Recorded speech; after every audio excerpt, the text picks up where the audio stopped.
we are not rare. But before you leave, you will perceive the lore will be unlocked. You might be stalked by a Sasquatch or a ghost witch, possibly even a ghost that will boast about knowing the Ohio grassman or even the Michigan dogman. Werewolves hunt, poltergeists are up front, but in these backwoods folklore is unlocked. Welcome back to Folklore Unlocked. I'm Austin, and like always, I'm joined by Ethan. Yep, hello again, everyone. And this week we are taking a look at the assassination of John F. Kennedy, and obviously our little Kennedy family deep dive here. So, leading up to the events of the assassination, John Fitzgerald Kennedy, aka JFK, was in Dallas, Texas on November 22nd, 1963. And for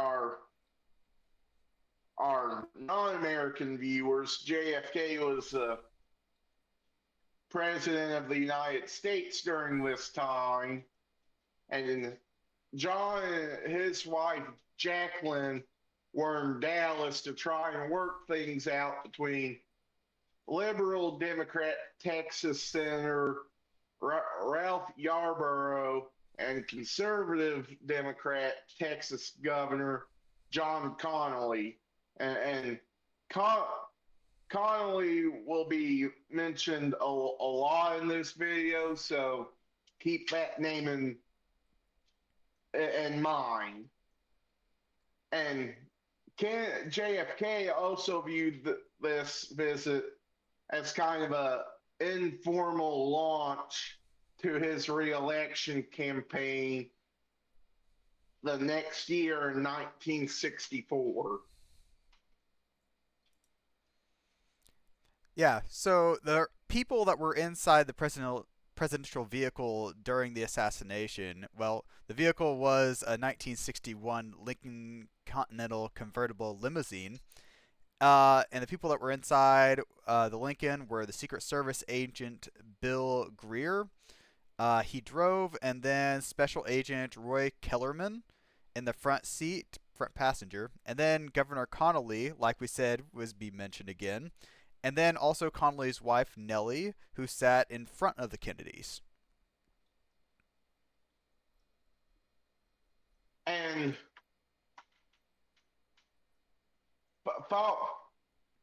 at 12:30 Central Standard Time, the limo entered Dealey Plaza, and right about when Nellie Connolly, the governor's wife, turned and said to JFK, "Mr. President, they can't make you believe now that there are not some in Dallas who love and appreciate you, can they?" And JFK replied, "No, they sure can't," which was his last words. The limo turned towards the Texas School Book Depository, in which about 80% of witnesses recall hearing 3 gunshots about that time, with JFK first being non-fatally struck in the neck, with the same round apparently hitting Governor Connolly in the leg. And the fatal shot to JFK was, of course, the shot to the back of the head. Yeah, that's one of the worst. Like Nellie talking to him and saying like, "Oh, there's people around here that love you," and then just I don't know how long after that was whenever the shot happened. Not very long after, since that was like his last words basically. But it's bad timing.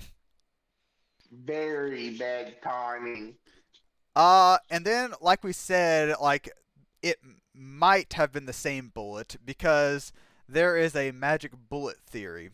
So, since JFK wasn't seated directly behind the governor, it's led to the theory that there is two different rounds, one hitting JFK non-fatally and another striking Connolly in the leg, or a single magic bullet. And if this magic bullet is real, then it would have traversed a back brace, 15 layers of clothing, 7 layers of skin, and approximately 15 inches of muscle tissue, and pulverized 4 inches of Connolly's rib, and then also shattered his radius bone. So it would have gone through a lot of stuff just to finally make it to where its final resting place. And then we go ahead. Which, if I remember, the the type of gun, I forget what it was, might have been able to do all that if it was in like a single line, but I don't. But I pretty sure I remember that model of gun that the supposed sole person used couldn't get off 3 rounds in the amount of time witnesses report. Yeah, and then we have a picture here. The one closest to me here on the right is the one of the supposed magic bullet, and it like curves and whatnot. And then the one on the left is the more likely modern anticipation about how it's probably happened. How yeah, the one on the left is how it should have gone, and then on the right there is how it supposedly went. Yeah. And onto the suspected assassin, Lee Harvey Oswald. He was a former U.S. Marine, and he was a communist or communist sympathizer. He was charged with the murder of JFK and Dallas police officer J.D. Tippit. And 2 days after the assassination, on November 24th, 1963, he was shot and killed by nightclub owner Jack Ruby, who did have connections to like the mob, or at least crime families. And then the Kennedy family, like what they kind of think about the assassination. Ted Kennedy, JFK's younger brother, believes the Warren Commission and states that Robert Kennedy also did. They have the same idea about it. Then Robert F. Kennedy Jr. believes his uncle was killed in a plot. Yes. JFK Jr. also said his father publicly supported the Warren Commission, but in private called it a shady piece of craftsmanship, and was fairly certain there were more than just Oswald involved.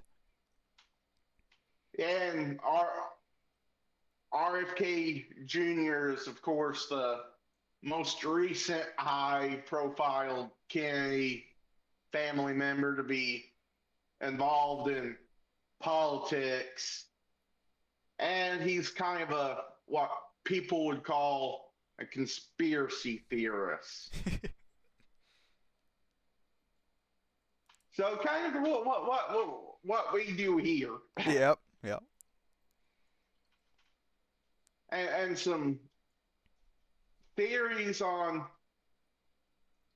what may have happened is, well, the first one's the Zapruder film, which isn't really a theory, but it's like the clearest version of tape that shows what happened. And then there's the Umbrella Man, which it wasn't raining or anything that day in Dallas. And the theory with the Umbrella Man is if he when he opened his umbrella, that was a signal to take the shot. There's the magic bullet theory, which we talked about.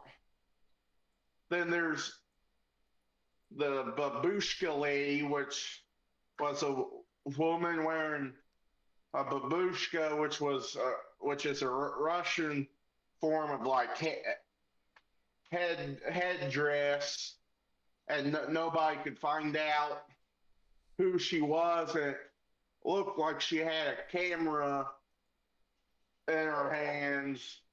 So that's why, like, the FBI and Secret Service wanted to know who she was so badly, just in case she had more, like, clear evidence of what happened. And like I said, too quick of shots.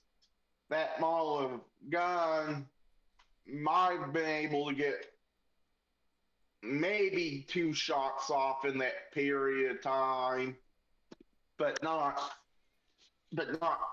3 shots, which, like we said, 80% about 80% of witnesses reported hearing 3 shots. And then, of course, there's the grassy knoll, which some people believe a second shooter was behind to take some shots.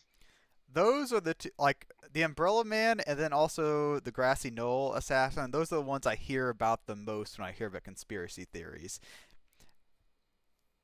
Exactly, and the babushka lady's just a mystery person. Mm-hmm.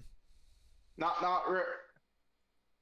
people don't think she's necessarily connected to it, but possibly has some pictures since she was right there up close to, the limousine. Yeah. And on to our thoughts, I believe that Oswald was involved in some way. And with all the theories and evidence and the things that we don't know for sure, I kind of lean towards that he had some help, but I don't know if it's, no,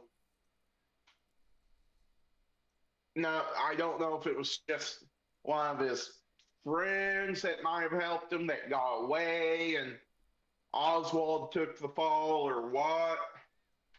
But I think it was at least a 2-man plot. Yeah, I think the assassination was pretty suspicious, a little shady. Uh, there's definitely information that we don't know about that has not been given to us. And I also agree that it's most likely that Oswald was not working alone and not the only one in on the plot. Yeah, it's just way too suspicious to think one person could pull this off as effectively as they did, as the government claims he did. I'm not blaming the government here. Don't come for us, please. That this is just half-baked ideas. Just two people thinking about, hey, this is a little bit suspicious over here. Just don't come for us. Hey, they're just theories. They're just theories. A real life theory. But Anything else you want to add, Ethan? No, just thanks for watching, everyone. Well, thanks for watching. Next week, we'll be taking a look at the Poplick monster, going back to our cryptid roots. So please come by next week to take a look at that. And we'll see you next time. Yep, bye, everyone. You might wake up beside Spearfinger with an extended visit from Jack the Ripper. But if you're lucky, it'll be an angel on that range hill of Louisiana. You might meet Mary Laveau or the Rougarou. At Folklore Unlocked, Austin and Ethan concoct their theory of the eerie and unexplained around the world, sometimes even the underworld. The lore is locked behind secrets, the folklore is meant to be unlocked. The Sokoloo is haunting NC as well as Tennessee. There are many giants that might be clients of the Dark Watchers, who might have psychokinesis. And the phantom time hypothesis is like a phoenix, coming back around again and again. Though there's a strain on your brain if you've got more than 2 brain cells in you. Some believe McCartney's dead because they read into the Mandela effect, which is subject